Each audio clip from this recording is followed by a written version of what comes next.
Is it odd to think that there's probably someone in Venezuela right now sort of talking over a dinner about your films? No, that is brilliant.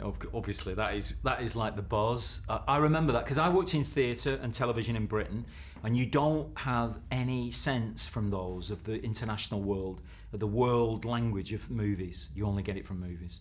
Because you go abroad to promote them and you meet people who've watched your other films. It's a wonderful feeling, yeah. It's very nice, yeah. Now, your new film, Steve Jobs, has Michael Fassbender as Jobs. And while I was watching it, along with a lot of other of his films, I kind of feel like he's quite a rock and roll actor.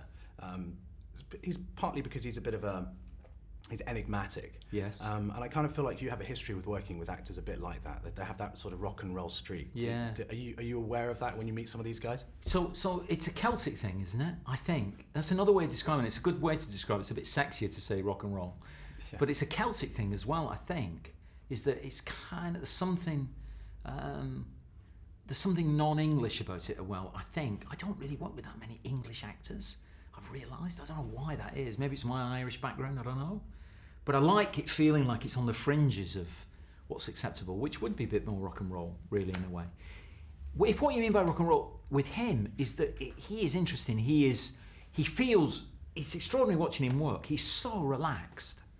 Like, he doesn't want to say action or anything like that. He just wants to flop into it.